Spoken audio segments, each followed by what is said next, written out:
I'm Ernestina J. Silva. I'm 55 years old and I'm a food caterer.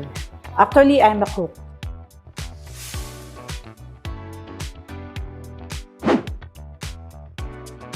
Actually, my sister introduced me. Siya yung gumagamit talaga niyan nung una.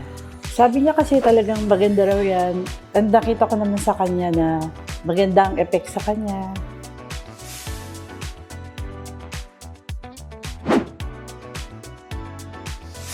Malaking tulong kasi bumaba yung sugar ko. Sugar ko last time nung nagpa-check up ako is 12.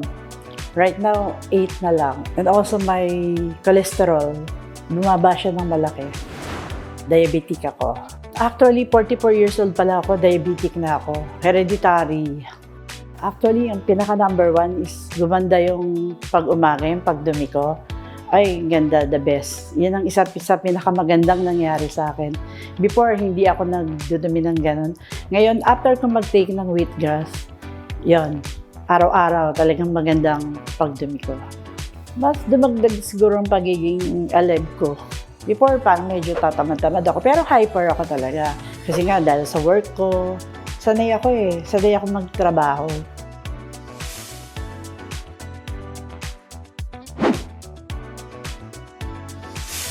November ako nag-start, so 6 months. Pero nung after 3 months, yun, doon na nakita na malaking tulong siya talaga sa akin. Bumaba lahat kaya, cholesterol, triglycerides, and also yung sugar.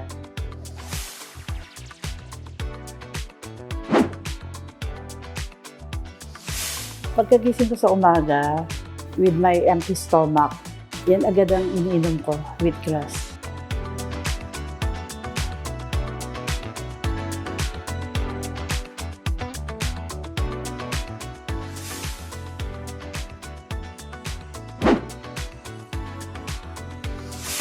Ay, oo.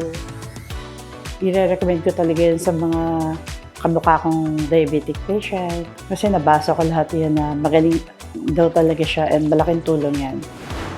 It's easy to get healthy with Easy Pamax Wheatgrass.